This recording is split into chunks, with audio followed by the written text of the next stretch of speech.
Hello everyone. So in this video we're going to talk about invoicing. It's all about invoicing your customers. So I have two charts here. So this comes from your QuickBooks Online. When you click plus sign, this is what you get. So this side is all has to do with the customer invoicing, receiving payment, issuing credit, uh, and also estimate. So the first thing is when you want to start invoicing your customer, you go here. So you basically invoice your customer on credit. So invoice it and uh, you send out invoice by email or by mail, and they will make a payment in 30 days, 15 days, whatever terms you offer. And then you receive payment. So this is where you go, receive payment right here. So when you receive payment, you have a couple of choices. Do you want to directly deposit money to the bank or deposit to undeposited funds? Well, what is this undeposited funds thing? So undeposited funds is like a clearing account, bank clearing account. You just got the check from your customer, you haven't deposited to your bank. So then you put that under undeposited funds, and in a day or two you will have a bunch of checks. You write one deposit slip, and then you go to the bank and make deposit. So it's basically you once you receive payment, it will clear your invoice as paid, and then it sits here for a while until you deposit to the bank. So that's about it on the invoice side. And on the sales receipt side, what is sales receipt? So you just invoice your customer just like this, but in this case you already received the payment. So invoicing and receiving payment at the same time, which is like combination of these two. And in this case also you have received check or credit card payment or debit card payment, all forms of payment, but you still have to show deposit to your bank account. So this is where you come in. So basically here's the summary chart. So you invoice your customer and let them pay it within certain time. You get in 15 days, 30 days, this time frame to make the payment, and they will send you the payment. You receive the payment here, and when you do this, it basically sits in the undeposited or clearing account, and then if it's checked, then someone has to go to the bank. Just because you receive the payment, someone has to go to the bank and make deposit. Most likely, if you have more than one check, you will make one deposit slip and combine all bank deposits here. So what's this match downloaded transactions? So normally you also download your banking transactions, and in there you will see match, add, or transfer.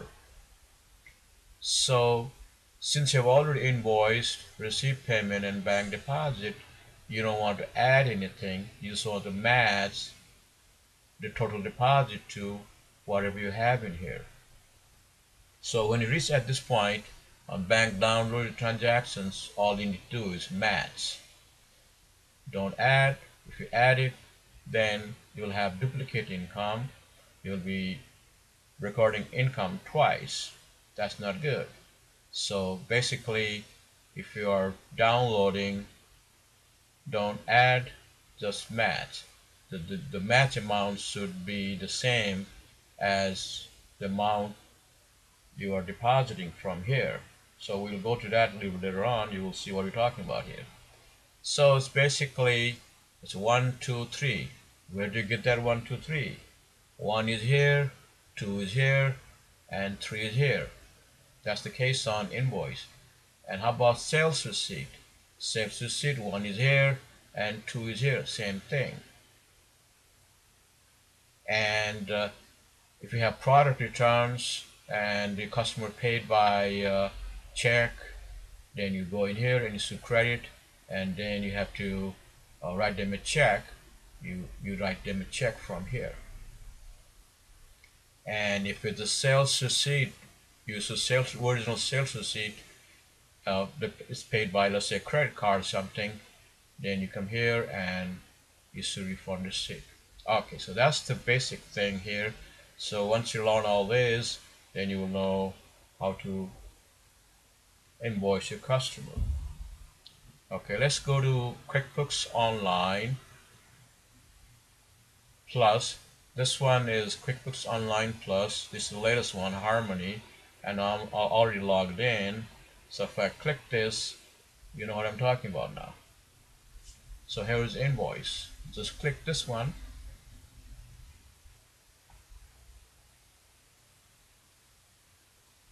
So here's your invoice form. The first thing you need to do is you need to know who you're going to invoice. Let's say in this case Dale. You're going to invoice to Dale. Well, how do I set up Dale here? So it's basically, you can just say add new and set up Dale right here. So just add new, you'll get something like this. Just put Dale in here, and if you want to put in more information, you click in here. You'll get a customer information page, so fill out all those and save. Okay, and then this one is optional. If you have a sales rep that get commission on all the sales, you can put someone's name here. Let's just select the customer is Dale. It's a customer Dale. Normally you will have a billing address, since you have to either email or print it. The print is right here, so it's better to fill out all the information right here. Okay, let's just say the salesperson's name is Joe. So Joe gets commission on sales, and so you need to know the product you want to sell. So, by the way, this company is set up for, let's say, for example, selling phones, Apple phone, Samsung phone, for example here. So let's just say you want to sell iPhone 5C here. I've already set up product iPhone C in here. So let's say the price is $549, quantity is 1, and let's say another one here, 5S, and the price is $649.99. Okay, so as you can see here, right now it looks like it fits only 2, but that's not the case. It's an add line, and then you can select another one. Well, how do you select another new product here? Let's say you want to sell a Samsung product. Let's go to setup, add new. So let's say the name of the product is Samsung Galaxy.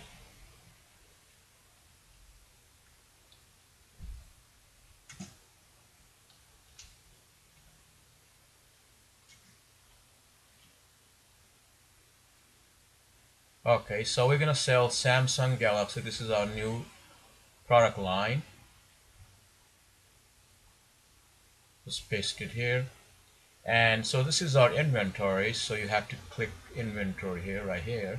And if it's just like a service type, then you don't do anything, just put in the price here, and you can just, if it's a flexible price, variable price, you can just put something here or leave it blank, doesn't matter.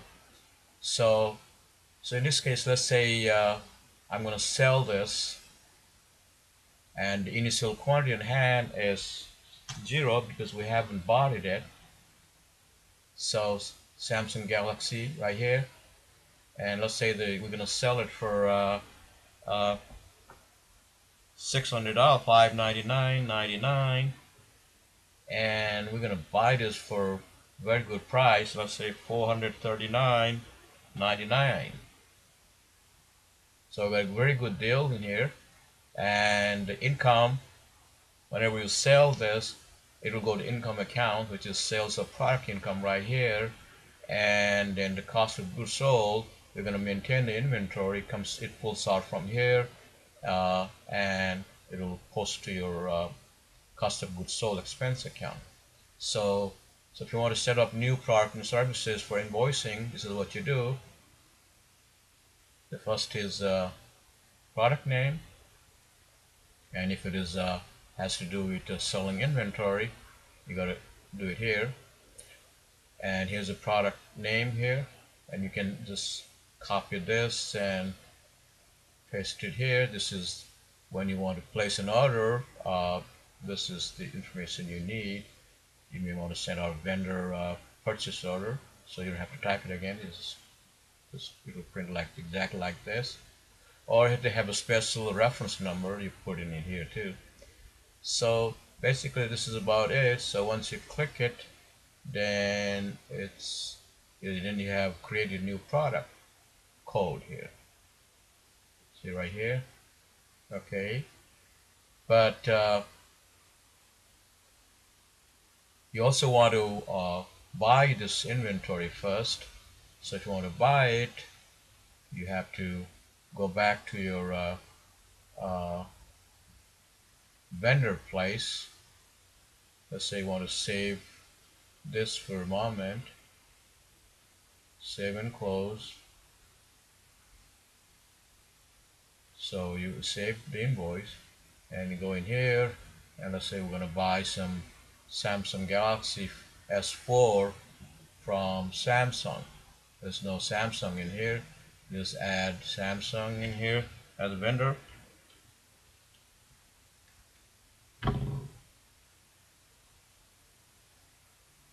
So when you do that, you will see here account details and item details. For products with inventory, this is where you go. So let's select the Samsung Galaxy in here. So we're going to buy, let's say, 100 units. Right here. So just save it. So now you have inventory.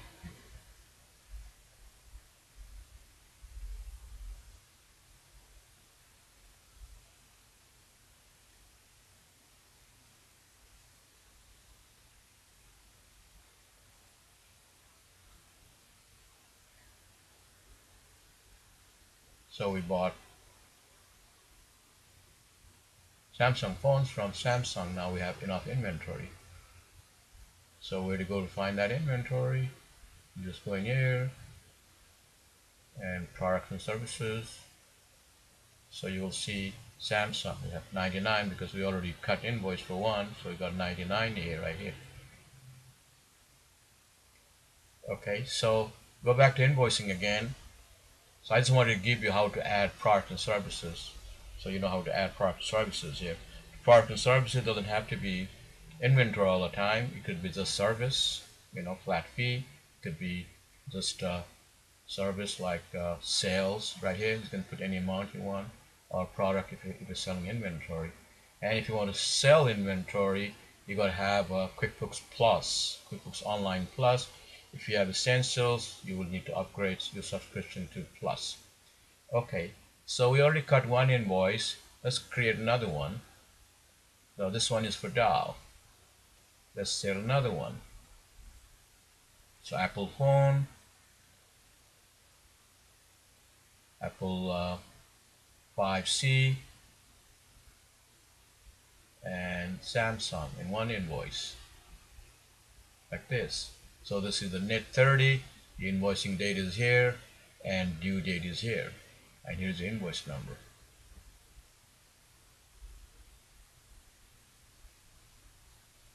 Save and close. Okay, so we got a picture now. So let's do another one. Google. Invoice number, as you can see here, previous invoice number was 1022. Now in sequence is 1023 now, the next number. So here's another one, Apple 5C, iPhone 5C, 5S, and add lines. And we're going to add Samsung Galaxy. Right here, it's closed. Okay, so if you click it here, it'll tell you recent transactions right here. So now this is the invoicing part. Is basically you're sending out invoice by email or print by mail, and they will send you a check basically, or they could call you and pay by credit card too. So now let's look at the sales receipt. Okay, the form looks exactly like this. Let's create the invoice here. So let's do the Google one. We're going to sell to Google. Let's say the same thing, Apple 5C, iPhone 5S, and another one is Samsung Galaxy. Okay, so this is the sales receipt one. We're using sales receipt. That means they already paid you by some method of payment. Let's say they paid you by debit card right here, and we want to deposit to undeposited funds because you know, we want to see the total deposits to your bank account. So let's just say, just to make a habit of using undeposited funds for a while. So this will make your bank reconciliation a lot easier. It will be easier to match with your bank download. So it makes your life a lot easier if you just use undeposited funds and try to match the total deposit to your bank deposit line. So let's close this one. Let's close let's create another one. Let's create another invoice here. So let's say we want to do Intel. Let's say Intel wants to pay by credit card, MasterCard, and still default is deposit undeposited funds, and we're going to sell the same thing again. 5C, 5S. By the 1%, you can't expand this. The form is locked in here, so you don't see everything here. Samsung Galaxy right here. So this company Intel pays you by credit card. Save and new. So that day, some other company also bought something. So let's say Intuit bought phones from you, and they wanted to pay by Visa. Right here, same thing.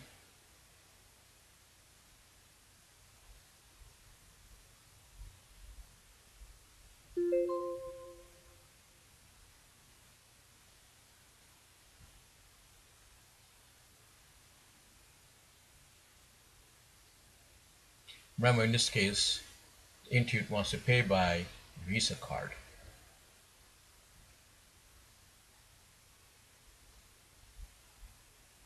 All right, that one is done.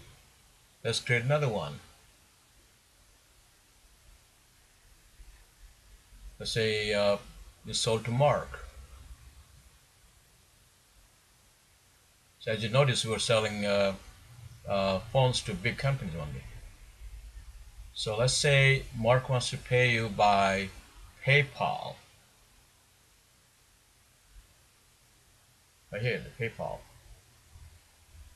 So the method of payment is PayPal, and it's still undeposited funds.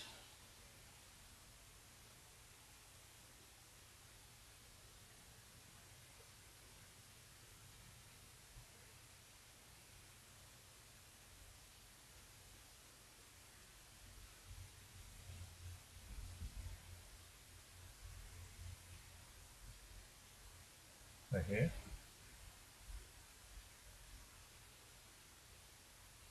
All right, we're going to sell some to Microsoft, and they're also going to pay by American Express.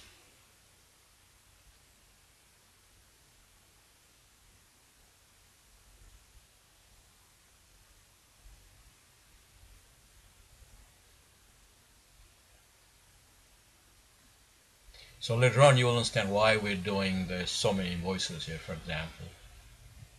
So this is paid by American Express.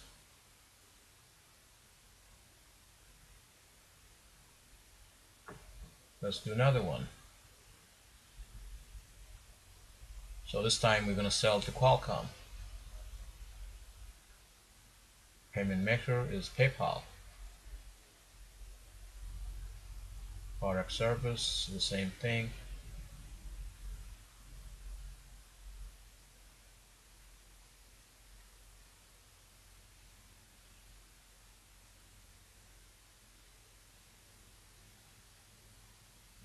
So this time is PayPal.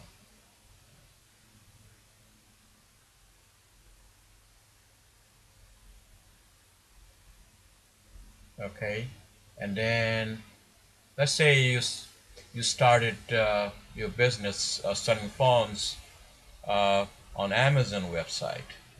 So if you know how Amazon works, you can sell the products over there, but when they pay you, they will subtract their fees, and then they'll pay you after fees. That's what they will deposit to your bank account. All right, let's sell another one here.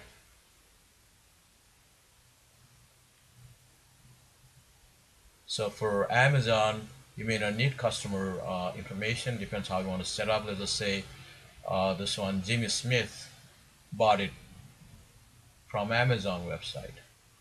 All right, so we don't have Amazon in here. Let's just add one Amazon here.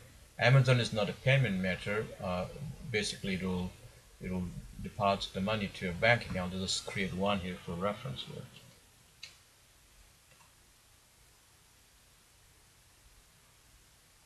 Still goes on deposited funds.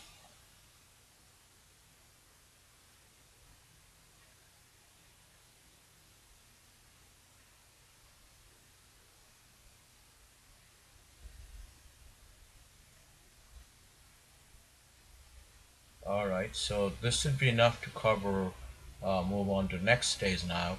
As you can see here, we have inventory going down here. So now the next step is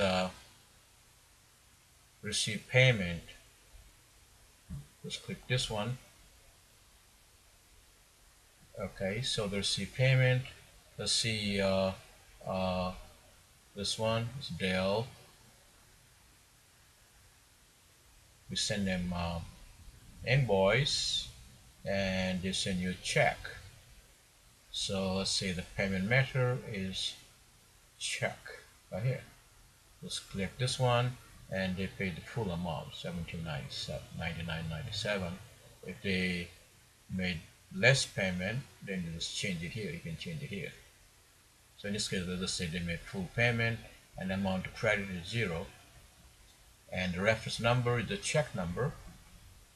Let's say it's 123 is the check number. So it's basically the payment received from Dell, paid by check. Check number is this, and it went to undeposited funds or clearing account. Right here. Save and close. You can do save and new right here. Save and new. Okay, and there's another one here. Dow here. Payment method, check number 456. It still goes on deposited funds. I'll click here.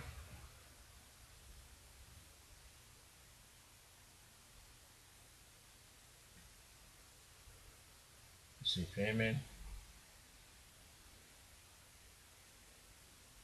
See, they don't owe you money here. They already paid it. So let's click another one to see who owes you money here. Dow, Google. So they owe you some money here. Outstanding transaction here. So let's say they also paid you by check.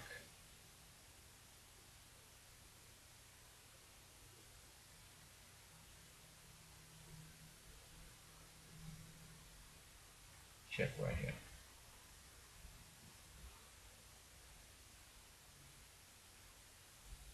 Save and new. Okay. Let's see. Dow is done. You say Google here, if you owe some money. No, they don't owe you money. Intel, they don't owe you money.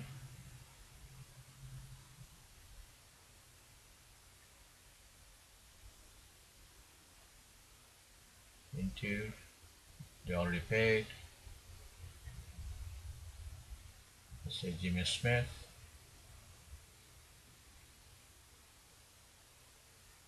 Mark, they don't owe you money. Microsoft. This is the old one, so you can ignore this one for the moment.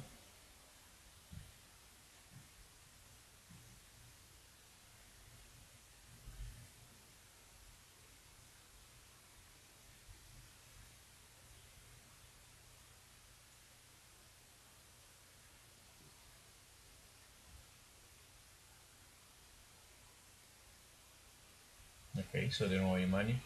So there's this, you can look at it here, who owes you money. Go to customers, and it will tell you who owes you money here. So Microsoft, they have two open invoices, and click it here. They already paid this one, so they just have one left in here.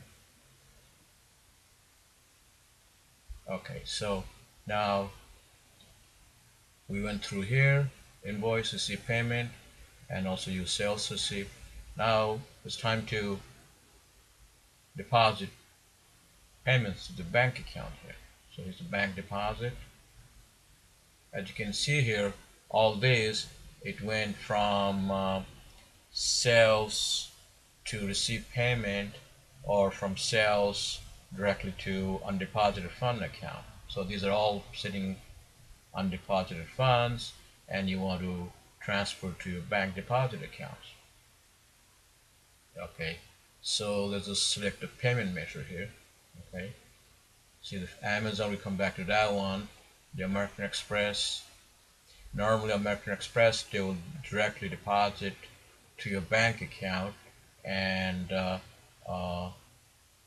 they may deduct your fees, or they may not. They may just fees as a separate line item. So let's just say they did deposit the full amount here, so you can just select that one. So when you go to your bank statement, you will see American Express depositing this much money. So let's say click it here, that's the one you want to start first.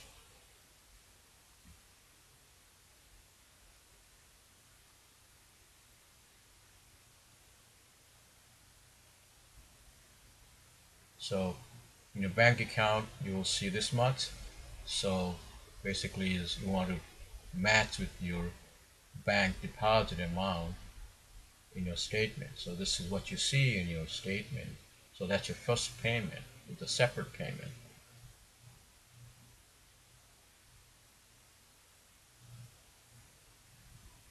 So that's done. And you received these 3 checks in one day, and you decided to make a deposit slip for all 3 checks combined. So let's click all 3.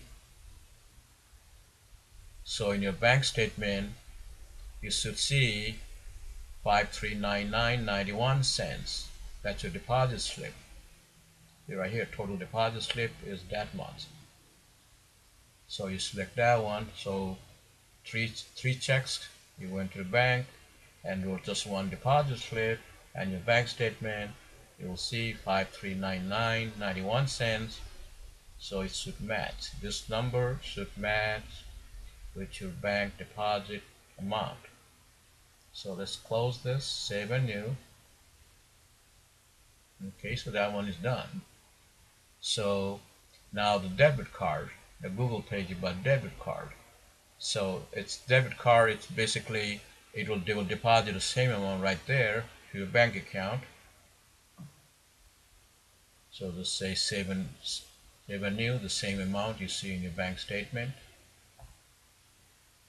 Or if they combine with other credit cards, you can choose the same way. Let's just select this one first. Let's say it was a separate transaction. you will see this much amount in your bank statement. Now we're left with two credit cards here. So normally credit cards, you do the batch close. So end of the day, when you close the batch close, you should see this much amount deposited to your bank account. Not next day, maybe within 2-3 days, this is what you should see. So this is what you should see. So normally bank merchant service companies, they don't deduct fees right away. They will deduct this much, they will deposit this much that day, and then end of the month they may charge you for the merchant fees. So that's one way. Let's say you have a merchant account, they deduct your fees right away.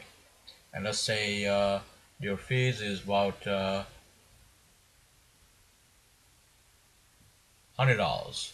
So they deduct fees right here. You come here and subtract that deposit from your deposit. So the merchant account. So we don't have merchant account. We just create a merchant expense account. So the merchant account you could create as a cost of goods sold, or you could just treat as expense, and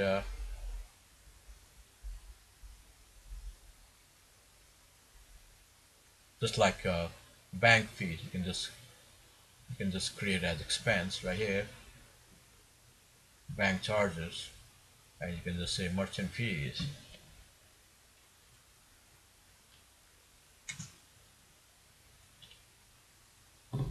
Like this. Or you could treat this as your selling cost and make it part of your cost of goods sold, or the cost and services. So merchant fees right here.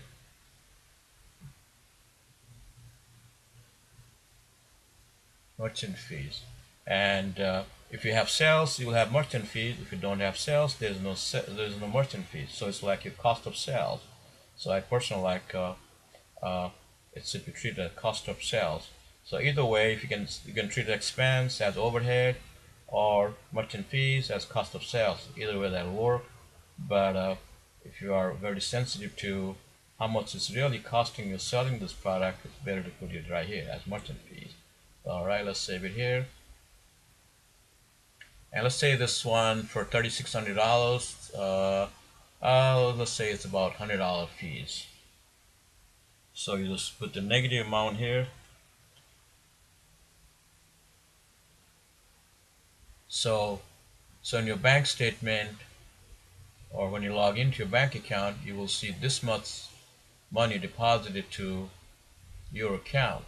So because they subtracted $100 fee right there. Or if they're not deducting anything, they just put in the gross amount, just save it as it is. Let's say in this case they deduct some money, the merchant fees.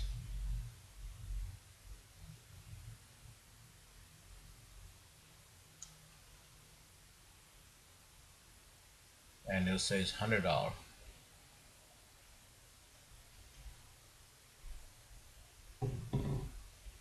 The whole key here is to match this total number, to your bank account deposit.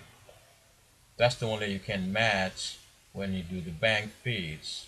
So when you download from your bank account, this is what you see, and this is what you're recording in your QuickBooks. Alright, so let's do save and close, and this one assuming they also deducting $100 from your account. So save and new.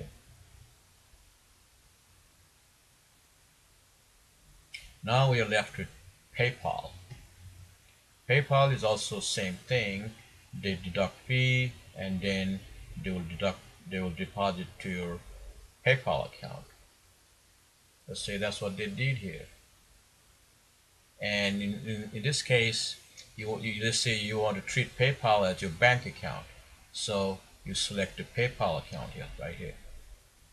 So just treat PayPal as your bank account, in and out, deposit, withdrawal, whatever. So it's treated as bank account, separate bank account. So here's a PayPal account, and in here just click those two, or separate, doesn't make any difference. So you can, if you want to match with PayPal account, it's better to do just one at a time. So let's say same thing here, merchant fees, or you can say PayPal fees. Let's create another PayPal fees only. And same thing with this one, the treat as cost of goods sold, PayPal.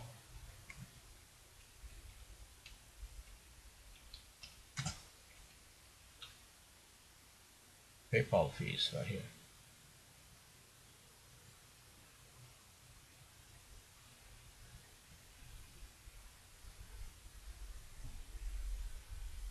So PayPal fees and amount.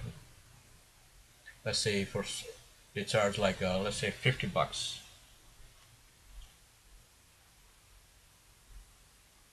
And when you log into PayPal account, so this is the amount you will see as credit to account, deposit to account, because they subtract the $50 and it will just show you this much as your deposit, and that's what you want to match.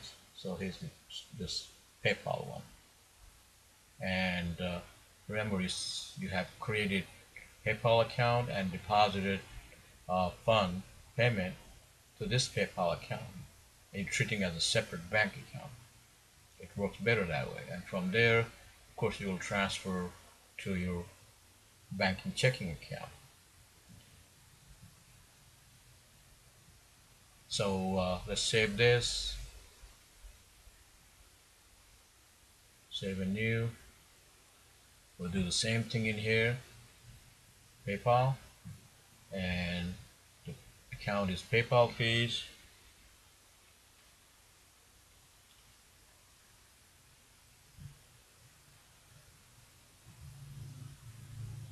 PayPal fees, that's your expense. Let's say another $50.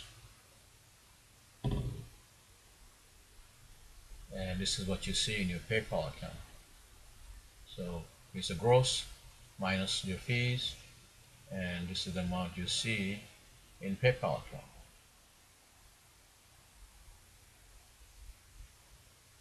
Okay, so after all those, we have only one left, and this is the form of payment is Amazon.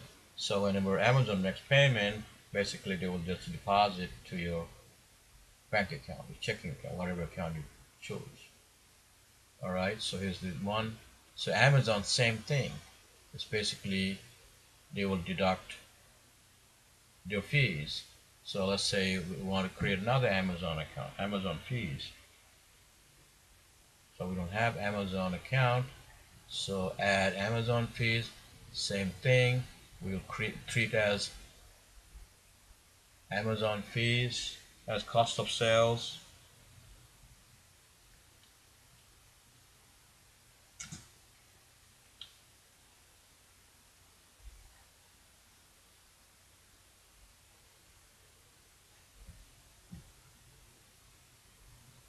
Right here. And let's say they also charge you $50. Actually, they may charge you more. Let's say they charge you $200. Like this. So here's your deposit. This is the amount you will see from Amazon making payment to your Chase checking account. Right here, save it, save a new. It's done. There's nothing there now. Deposit, bank deposits, all done. So when you come here, from here, we went through here, invoice, receipt payment, sales receipt, and everything was sitting here. Now if you click this one, the screen is clear now. There's nothing left. So everything went from undeposited funds to either your checking account or PayPal account, those two. So if you have more accounts, then you can just select wherever the payment went to. So let's close this one, and let's see your P&L, how it looks now. So let's go to reports and profit and loss.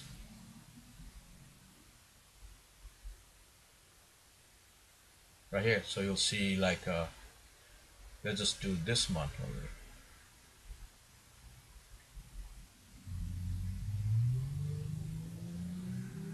So as you can see here, so here is your product sales income.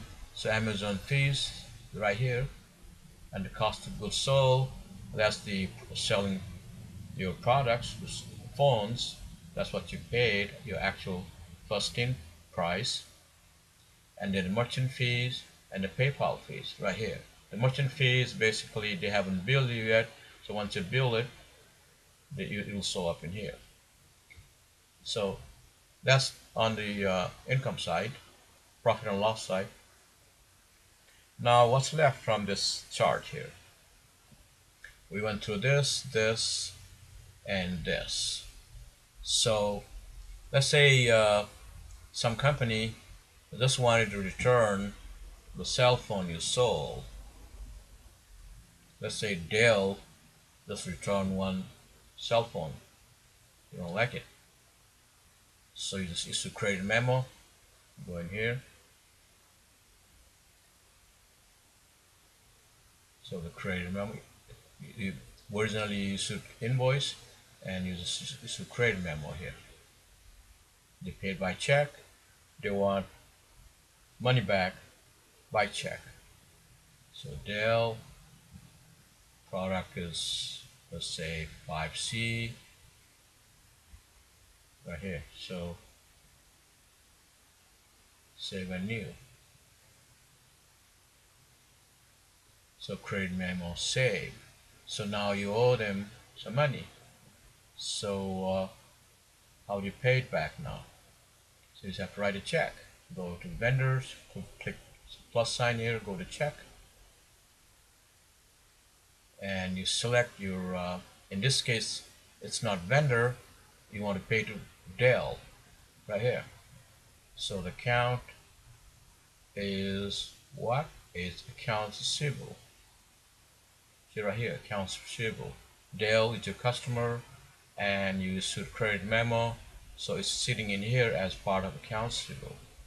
So you select accounts receivable, and the price is $549.99.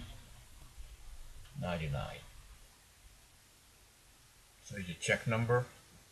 Dale is your customer, writing check, refunding check for return item. So right here, save and close.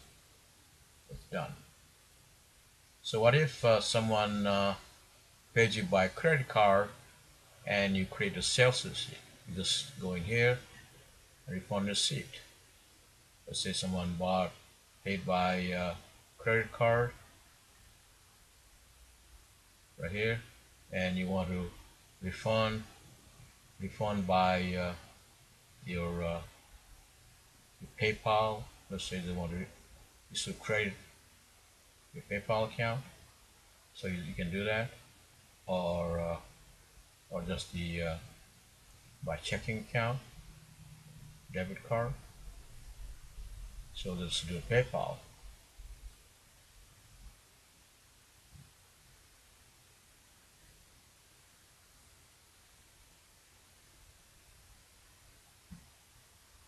So like this.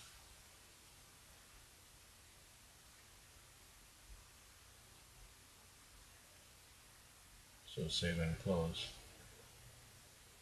So when you make payment, they also charge you, give you refund. So that one you have to PayPal fees. So that one you have to deal separately. Okay, so that takes care of almost all uh, types of invoicing, receiving payment, and bank deposit. And let's say you want to transfer money from PayPal to your bank account. What do? You just come here under other here. This is right below bank deposit. You just go to transfer from PayPal See, it says PayPal, you have this much money and you want to transfer to your checking account. Let's say you want to transfer $3,000. Done. So just save it. So from here, PayPal to checking account, done. So basically, we cover everything you need to know about invoicing and receiving payments. And these two is basically if you have to receive credit and just want to, it's a non-posting type at this time, but just want to show some record in QuickBooks. So this is where you go delayed credit and delayed charge. Once you're ready to make the payment, then you move on to the next stage here. The estimate is basically if you're bidding on something, this is where you use the estimate, and from estimate you can create invoice, but estimate they don't accept the partial shipment. So if you once you use estimate, although even if you ship partial, create partial invoice, it'll the estimate it'll treat it as full, and they will close this estimate. So it's basically good for one time only. Now let's go back to our original chart here. So by this time you should be familiar with invoice, receipt, bank deposit. If it's not, if it's sales receipt, it's basically sales receipt, bank deposit. And now when you download all your banking transactions, all you have to do is match. No need to add, because we deposited to the bank to match with the downloaded transactions. So that was the whole idea here. Bank deposit match with the bank downloaded transactions. So no need to add. If you add, then you will duplicate income and it will be another mess. So basically stay with this flow chart here, invoicing flow chart. Invoice 1, receive payment 2, bank deposit 3, and when you have bank feeds, basically just try to match. It should match, and that's about it. And even if it doesn't match for whatever reason, you can just exclude those transactions because we have already recorded in here all the transactions in here. So that's about it. Thanks for watching, and make sure to like us or subscribe our videos. We have more videos coming every month.